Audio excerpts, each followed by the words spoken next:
This is Rockin' with J-Man. It's with Chris Barnes. So how you doing, man? I'm very well, very, very well. How are you? Good, man. How's life treating you? Life's kind of quiet at the moment. We're just about to go back on tour in the States. So at the moment, I'm just at home being a dad and doing family stuff. And it's not very rock and roll doing the school run and changing nappies or diapers, as you would say. Excited for this upcoming Australian Pink Floyd tour? Absolutely, yeah, yeah, yeah. After the big gap with COVID and everything, it's been good to get back on the road and get out and do what we were put on the planet to do. So what got you into Pink Floyd? Oh wow. So when I was really, really young, I shared a bedroom with my older brother, and a family member left us a copy of the Relics album, which is all the sort of early Sid Barrett stuff. And my brother used to play Interstellar Overdrive and turn the lights off and scare the crap out of me. But so it was that sort of Sid Barrett era stuff. And then when I was a bit older, I watched the Live at Pompeii concert, from '71. And I was sat there thinking, well, where's C. Emily play? Where's Arnold Lane? I don't know this, but I really liked it. And that was it was that really. So it was the Pompeii concert and the Relics album. But you really have to love them to go full on Pink Floyd mode with like replica stages and covers. Love the commitment. Yeah, yeah. I mean, the band has been going since 1988. So that's 35 years this year, I think, isn't it? If I've done my maths right. And I joined 7 years ago, and it is a band of obsessive Pink Floyd fans who, how can I put this? Yeah, every little detail is obsessed over. Whether you put a T on the end of a word when you're pronouncing a word when you're singing, a certain guitar pedal has to be used. Certain drums have to be used. It's really, we go above and beyond for the details. So this is the Dark Side of the Moon tour, right? Mm-hmm. 50th So, anniversary. so that album is about Sid going crazy, right? Amongst other things, yeah. I mean, the whole, the brain damage bit, is to do with Sid, according to Roger. But yeah, I think Sid he's throughout all the Floyd albums. Sid's got a presence there, even though he wasn't in the band in the '70s. There is shadow sort of cast over them for the rest of their career, really. It was one of the first albums to use 16 track recording, which was about its time, which was way about its time. Mm. Oh, Floyd were always on the cutting edge of technology. I think maybe Piper at the Gates of Dawn was done on a 4 track, and I think they went to 8 track by the time they were doing Atom Heart Mother. So yeah, Floyd were always on the cutting edge and using the studio as an instrument and pushing it to its absolute limit. Did you know they used the profits off that album to make Monty Python and the Holy Grail? Yeah, I think I did read something that when the Pythons were in trouble financially, making like Holy Grail and things like that, they had financial support from sort of the established British rock royalty like Floyd, and I can't remember who else. I did read an article once. I think George Harrison's got something to do with it as well. He's a big supporter of the Pythons. You think you could play that album with the Wizard of Oz? Oh, oh, you mean sync it up so that it runs? Yeah, I mean, I personally, have I ever done it? I can't remember. I might have done once with a friend, but um, I'm not sure. I mean, is it, did they really sit there in the studio? I mean, I think they had enough on the plate trying to, get the delays to work properly in us and them, and all the sync everything up, and whether they then had to think, oh, well, we need to get it so that when she falls off the fence, he says this, and no, I think it's a lot of rubbish that. When was the first time you heard Pink Floyd? As I said earlier, I probably would have been about uh, 6, 7, something like that. I was sharing a bedroom with my brother. Oh, hang on, I might have been younger. I moved out of that bedroom when I was 7, so maybe I was 5 or 6. Did you know then you wanted to be a cover band? Right then and there, you wanted to be a cover band for Pink Floyd? Um, well, what happened was I'd done a million other things. I went to university and studied music, and I was in various bands. I've been in bands with my dad, and basically, I'd been to see the Australian Pink Floyd with my now wife, but then on our first date she was my girlfriend back in 1999. And I just looked at them and thought, these guys are so cool. They're getting to play Pink Floyd music all night. And in the room was maybe, I don't know, 1,000 people, something like that. And I just thought, these guys were the coolest thing on the planet because they get to play this music. Did I think I was going to ever be in the band? No, I didn't. I just happened to, it's a long, boring story, but basically I met the drummer and through teaching his daughter music. And then I ended up auditioning for the band in 2015. But you're like more than a cover. You're like a tribute. Yeah, I think the term tribute would be right. Yeah, I mean, it's paying ultimate tribute to a band. There are certain bands, aren't there, that are above a bar band sort of playing a song, in like some band in a pub or a bar playing Led Zeppelin and they'll do Jimi Hendrix and they might play a Floyd song. This is a recreation of a Pink Floyd concert. Obviously done with slightly more modern technology with, it's not a projector onto a screen stretched across a frame. It's actually a video wall. When you first started, you obviously didn't have all the props and stuff. How did you get a following? Well, the band began in Australia in 1988, and they basically formed because many rock bands touring wouldn't go to Australia because it's so far away. And as a bunch of guys really into Floyd, they formed, and they did begin in pubs and playing in bars and halls and things like that. And their equipment, I've seen pictures of their equipment back in the day, and it's very, very what they could afford at the time, and they didn't have lasers and inflatables and all that kind of stuff. That sort of come as the band's reputation is huge, and it's taken them all that time to build it up. And um, yeah, I mean, I don't even think if you spoke to some of the original guys who are still involved, if you said to them in 1988, did you think you'd still be doing this 35 years later? They'd probably say, no, mate, I haven't got a clue what you're talking about. That's a really bad Australian accent there, by the way. Nah, man, mine's not better. You want to hear mine? You want to hear mine? Yeah, go on then. Let's hear it. Oh my, what you doing, mate? Hell, my. Yeah, I can't do it. I can't do it. That's not bad. That's not bad. I mean, I only know it because I've been surrounded by Australians for the last sort of 7 years. It's like bloody hell, mate. What was the first major prop you bought? Oh, I'm not sure I could answer that because it would have happened before my time. Probably a circle screen. I would have thought would have been the first thing. They've had the Skippy, the inflatable kangaroo we have. They've had that a very, very long time.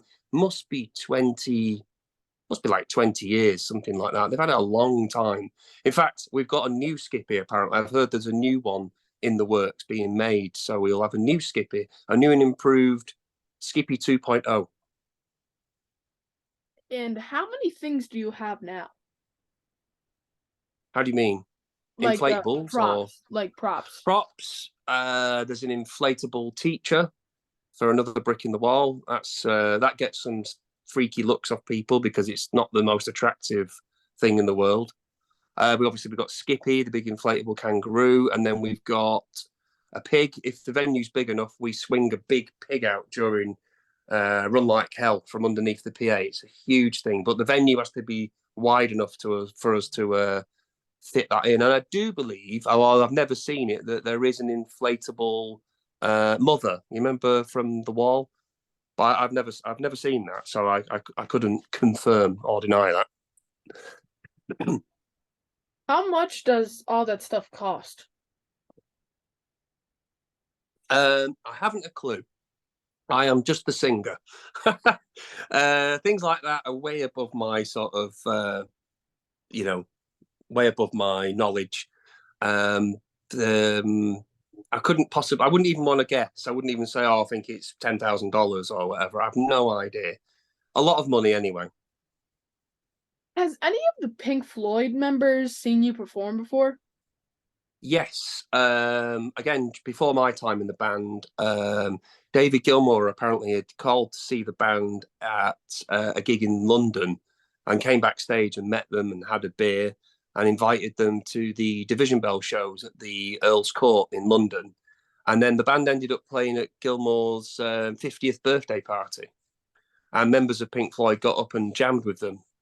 This obviously this is like 1996, so way before my time. But yeah, I think Roger's been to see the band, and Nick Mason has nothing but nice things to say about us. Anyone have a bad acid trip at one of your shows? Well, certainly none of the band. We're all it's just water we're drinking on stage. I don't know. I mean, I look out, as I say, I'm the singer, so I'm stood in the middle and I'm looking out, and you see people doing sort of crazy dancing, and you see people hugging. If there might be a song that means a lot to them, Wish You Were Here tends to get a good emotional reaction from people because they might be thinking of someone in the family or a loved one who's died or something like that, or it might be their song they got married to. I don't know. You do see people, but I don't bad acid trips. I mean, I wouldn't know what constitutes a bad acid trip or even how to say it properly. But you do get some people doing some mad dancing, so you would like to possibly think maybe they've ingested something before the concert. I'm not here to, as I say, confirm or deny. Do you think this is what made Sid go crazy? Too much acid?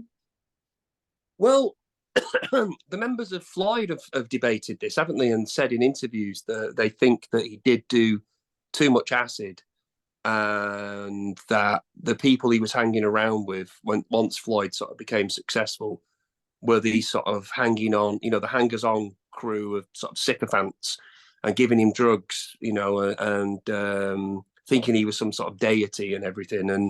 And maybe, yeah, that just tipped him over the edge. And maybe his psyche was a little bit fragile anyway. And the acid was the thing that broke him, as it were. And, it's a crying shame because if you listen to the early stuff that he wrote, it's just fantastic pop music. And you wonder where he could have gone if he'd have stayed in the band.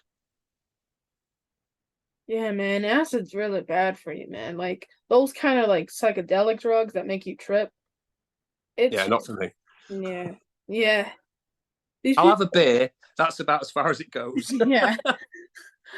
I'm not gonna do no drugs, but a beer might take it for me. I can't take a beer since I'm a child, only 21, but I get what you mean. Yeah. Just stay in control. I think if you lose control, you don't know what's happening. It's a scary place to be. So the band kind of treated him like Beach Boys did, like Brian Wilson. I think that was the plan, yeah, wasn't it? That he was going to be the writer and stay at home, and then they take out Gilmour as just the guitar player, and they just play the material that Sid would write in the way, like you say, that Brian Wilson was treated. Because I think didn't Brian Wilson have some sort of nervous breakdown, and then was panicking about touring or something, and then couldn't handle the pressures of the road. So Bruce Johnson joined. Yeah, I think that was the plan, but obviously, things turned out differently. Did you know that Sid's family said he was not crazy, but on the spectrum? Yes, I think his sister said that in an interview. I think I did hear that on a radio interview she gave. I think Rosemary, I think his sister was called. And she was saying there was definitely some kind of mental thing. He had issues with his mental health, should we just put it that way? Obviously, which was made worse by the acid. How do you prepare of this kind of tour? How do you prepare? I'm not having a cough for a start. Well, we usually rehearse a set for the year, usually at the start of the year, but sometimes it changes. Sometimes we rehearse things on the road. And the set list is usually decided way, way, way in advance. I mean, the band and management are already planning the tours for 2024 and 2025. You know, they're already planning these things out. So things are kind of rehearsed well in advance. And when you look at a set, you're going to have to play Wish You Were Here. You have to play Shine On You Crazy Diamond, Comfortably Numb, you know, various bits of Dark Side if you're not playing the full album. And then that kind of leaves you a bit of time to work in. Maybe you'll pick sheep off Animals one year and then you'll play pigs or dogs the following year or something. It's always nice to stick one of the Animals tracks in there. And then obviously you've got to pick some numbers from the wall that you've always got to play. And then you're left with about half an hour where you can rehearse up like a Sid track. We'll always try and play a Sid track, whether it's See Emily Play or Astronomy Domini or Arnold Lane, something like that. So things are rehearsed way, way, way in advance. And then individually, we would all practice our parts at home. And then the sort of core band of the two guitarists, bass player, drummer, keyboard player, and myself would meet up and we just make sure we've got everything tight. And then we would have a production rehearsal where we would get in an arena or a big rehearsal space and set the full PA and the lights, and all the crew would be there and rehearse the show as like a full like a dress rehearsal kind of thing, and play the show to an audience of the crew. You know, just make sure everything's working smoothly. The transitions from track to track work, and so it's a big process. But like I say, it's way, way, way in advance. It's thought out way in advance, so everyone knows what they're doing when they're going to meet up. What do you think about AI? AI, wow, interesting. I find it interesting and scary in equal doses. I mean, I'm a massive Nirvana. I've got a Nirvana t-shirt on. I'm a massive Nirvana fan, and someone sent me a link of this AI Kurt Cobain singing songs from the 90s, like Celebrity Skin by Hole or Black Hole Sun or by Soundgarden. And yeah, some of it was okay, and some of it I thought was a bit crap. And for novelty reasons like that, yeah, that's great. But when people are, you know, apparently, you know, you can put in information and get it to write an exam paper for you. You know, not that I'm saying you should do that. You know, stay in school, pay attention, don't cheat. So yeah, I find it interesting, but a little bit scary as well, because you don't know where it's going to go, who's going to take it, and to what angle and to what degree. So you know, it's an interesting thing, and it seems you seem to get new stories every day on it. I mean, yeah, it's crazy. They have like full songs without the singer, but it sounds just like that. And I wonder if people who writes like to say like The Doors or Elvis or Biggie Smalls will just like agree to put on like an AI record. They could put out like a new song for a deceased artist like Michael Jackson or like Biggie.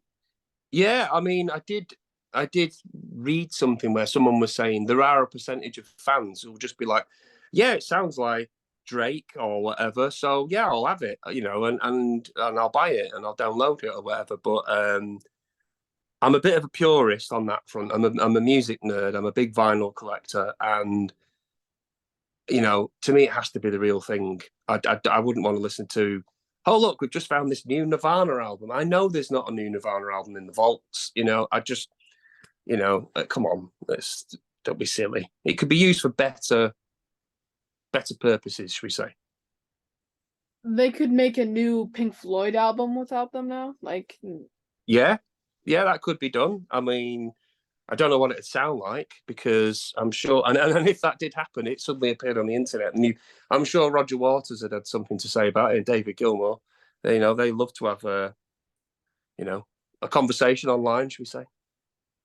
what do you think about ticket prices getting super high for a lot of bands?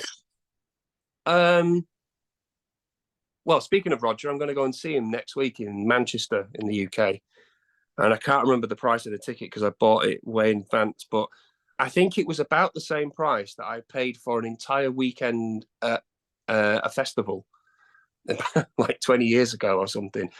Prices are just crazy. I mean, in the UK, I'm not sure what it's like in America. I'm sure it's the same, because last time I was there, things seem to be more expensive. Everything just seems to be expensive. Petrol, uh, bread, everything. So ticket prices, everything's just going up. The lot, everything. So rock tickets for concert, concerts for rock concerts. I don't know. I mean, how much? I mean, what's the next concert you're going to go and see, and how much you'd be paid for the ticket? Oh my god! Oh my god! I got an example for this. I wanted to see Pantera this year, and they're Oh yeah, charging like $300 a ticket, and that's not even for the best seats. That's for like the middle seats. And there's like wow. there's $100 lawn tickets, and who wants to be out there? Like, What, right at the back of the shed kind of yeah, thing, for a watching it hundred on a dollars. screen? Yeah, no, I won't pay $100 to be 400 feet from the stage watching it on a screen. No way. You know, it's crazy. It's crazy, and it'll reach a point when people will just, it might plateau and even out or whatever, but it's just crazy. It really is. And then like we have the KeyBank Center where we are. We're in Buffalo, like right by Lewiston and stuff. So we have the KeyBank Center. It's in a big like arena stadium thing. Yeah, yeah, When we have a WWE comes here a lot. Do you know what that is? Right? yeah. Wrestling, yeah. Yeah. We have that like in order to get like one of those front row seats, like sometimes they put big events. It's like 20 grand at least to get one of those. 20 grand. Yes. Wow, that's insane. Yeah. That's more than my car, and Yeah. it was quite new when I bought it. It was 6 months old. That's insane, man. What's life like for you on the road? What's life like for you on the What's road? life like? How can I put it? We laugh a lot. The group of people in the band. So the band have got their own bus, and it's us, and usually the lad who does the merch, and usually our front of house sound guy, a guy called Trev. And I've never laughed as much as I have since I've been in this band. And every day. It's just crazy. It's just so much laughter and taking the piss out of each other, and we take the job really, really seriously, but we don't take ourselves seriously at all. So life on the road is lots of laughs, and we are one sort of big. It's a cliche, people say it, but we are one big family. You know, I the downside to it is I'm away from my family. On the last American tour, my wife gave birth to our fifth and final child, and I watched it on FaceTime from Nashville, which was weird. But so being away from family's tough. But everyone misses out on birthdays and funerals and weddings and gigs. I mean, I was supposed to go and see Kiss. You mentioned Kiss before. And my daughter and I, my eldest daughter, I took her to see Kiss when she was 5, and she's 18 now. And we had tickets to go and see them. And this run that we're doing now in the States that's coming up overlaps by one day, so I'm not going to get to see them. So she's taken her boyfriend, who doesn't know anything about Kiss. So that's going to be an eye opener for him, isn't it? What's the best venue you've ever played? Oh wow, good question, because it varies from country to country. I mean, there are certain ones in the States. I mean, I've got a family connection in San Diego, and we play this place called Humphreys by the Bay, which is only a small gig, but it's in a really nice area. It's a really nice place. The facilities are fantastic. The vibe's really cool. It's very relaxed. So that's lots of fun. Oh God, we play a winery up in Washington State, just outside Seattle. In that's a big outdoor thing with food cooking and stuff, and 7,000 people sat down on like it's all grass all the way up. It's like it's a really nice vibe. In the UK, there's places like the Royal Albert Hall. That's very prestigious to play there. You think that like Hendrix has played there, and Zeppelin and Cream, and Gilmore's played there dozens of times. Just loads of cool places. I'm a bit of a nerd, you see, so if I get the gig listing, I'll look through for an old venue and think, wow, the Beatles have stood on this stage. You stood on the same stage as the Rolling Stones, or like I said before, Jimi Hendrix. So I find all that stuff fascinating. Other people in the band just don't care about stuff like that. It's just another gig. But I'm a nerd. So I want to find places that Nirvana have played, and of which I think there have been about two that we've played where Nirvana played. And what's the worst? What, the worst venue? Uh-huh. I don't know. I think the thing is the band and the audience have a different experience because say the theatre you're playing in is an old theatre and it's beautiful for the audience to walk in and the lobby, as you guys would say, the foyer area is gorgeous and all this old art deco. But when the theatre was built, it wasn't built for a rock band 90 years in the future with a massive PA and massive drum kit and everything. And there's 35 people needing to squeeze into a couple of rooms backstage. So sometimes an older venue that's a bit of a squeeze, should we say, sometimes those can be a bit difficult because you're not getting a chance to relax and do your own thing. Because that's the other thing about touring, which I didn't mention before, is there's lots of downtime for the band. Not so much the crew because they're working from the minute they get up until they go to bed. But as a musician, you kind of get up in the morning, FaceTime your family, eat some food. You might do some work on your own things that you're working on, and you're just hanging around. But if you're cramped in a room with five other people, things like that can just be a bit of a bind. But in earlier years in my music career, I was playing in rooms where there was no dressing room, and you got changed in the toilets or behind the bar where the beer was kept, and maybe you were playing in a room with no stage, and you were there playing your covers of Deep Purple or Queen or whatever, and some guy comes over to you and prods you in the chest because there's no stage. He comes over and goes, "Excuse me, why don't you play Red Hot Chili Peppers?" And you go, "Oh, I don't do that kind of thing." You look back on those days and you think, "Thank God I don't have to do that anymore." So I can put up with a dressing room with five blokes all getting changed and farting and taking the piss out of each other. So yeah, there's no bad thing and there's lots of good things. What's on your rider? Good question. You need to speak to the tour manager. Um, Plenty of water. The band go through tons and tons of water. Obviously, we in the UK and in Europe we take our own caterers, so food is kind of dealt with by people who stay with you for the entire tour. In the States, it's different. It's handled differently. So venue to venue, the food is different. I'm vegetarian, so it can be quite tricky at times in some places, and sometimes it's amazing and there's incredible vegetarian options. But right, I mean, as long as there's a few beers afterwards for the crew to have a few beers as they wind down. Nothing too crazy. No one's bothered about yellow M&Ms or anything like that.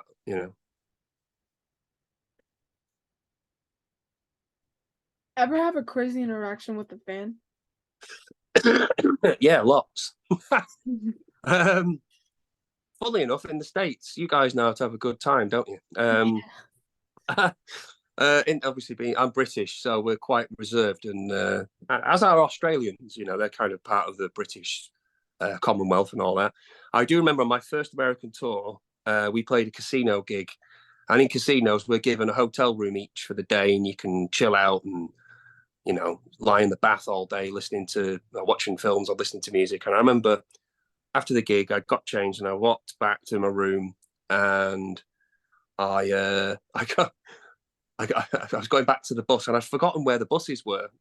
So I went to reception to hand my key in and I went, "Excuse me," I said, "Do you know where the buses are?" And then this woman who, had had a few drinks turned to me and she went, "Hey, you're that freaking singer, right?" And I was like, yeah. No, did you enjoy, did you enjoy it? I had a great time. So I spoke, I asked the receptionist, "Oh, where's the buses?"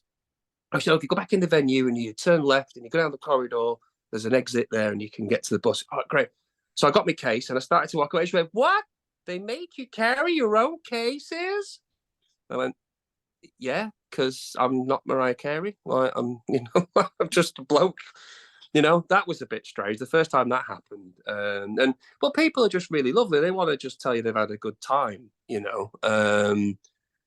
How can I put it? I was a fan of the band, so I've been on that side of the fence, if you like, and now I'm on stage. I appreciate if someone wants to come up to me and tell me they've had a great time, I'm not going to be an arse and say, "Oh yeah, great," or pretend to be on the phone. I will speak to people. You'd have to sign autographs, which sounds crazy in a tribute band, but you know, you have to sign autographs. What is your favorite memory from playing a show? Favorite memory? I would say the very first time we played in my hometown, Manchester in the UK, and all my kids. I only had three at the time, but the three kids came with their mum, and my dad was there. My dad was a musician, like I said earlier, and I've been gigging with him since I was 14. And then for him to watch me on a stage where we'd gone to see concerts when I was a kid, and to look out and see my kids watching their dad, that I'll never forget that, because that was really special. That was a really, really a special moment. It was really good. What's your worst? Worst, it would be Cardiff Arena in November 2019. Half an hour before the gig, my back, I had a prolapsed disc in my back, which it'd been operated on, but it went, so we had to cancel the gig, and I was in so much pain, and I did the rest of the tour either in a wheelchair or walking on stage with a walking stick and then sitting down. And I was on so many painkillers, and this no word of a lie. I was on so many painkillers, I can't remember anything from that day until Christmas, which was 6 weeks later. Yeah. And I've got like the odd memory. I remember my kids coming to the gig in Liverpool, and apparently we played the Royal Albert Hall, but I don't remember. But yeah. So that's the worst, because we rescheduled the gig and we did it at the end of the tour, and it was glorious and everything. But yeah, it was horrible to let all those people down. I felt really bad, and I was in so much pain. It was ridiculous. It was the worst, because I started gigging with my dad, as I said, when I was younger, and my dad used to say to me, the only excuse not to play a gig is that you're dead. My dad would go on stage if he was ill, if he was, in a lot of pain, he would still do it. You're there to entertain people. They paid money, but I physically couldn't move. I was lay on the floor screaming, and I was given morphine, and it wasn't doing anything, and it was horrible. So yeah, that's definitely worst. How do my followers follow you? How do followers follow us? Is that what you mean? Yeah. Yeah, how do What my you mean? followers? Social media? Yeah, Mhm. we're on all the socials. We're on Facebook and Instagram and Twitter, and I think we're on TikTok as well. But our website's aussiefloyd.com. If you just Google Aussie Floyd, rather than typing in the Australian Pink Floyd show, you can just type in Aussie Floyd and you'll find us. And all the gig stuff's there, the information about the band, the history of the band. There's lots of cool pictures of when they all had 80s haircuts, should we say. Do you have any cool merch? Oh yeah, loads.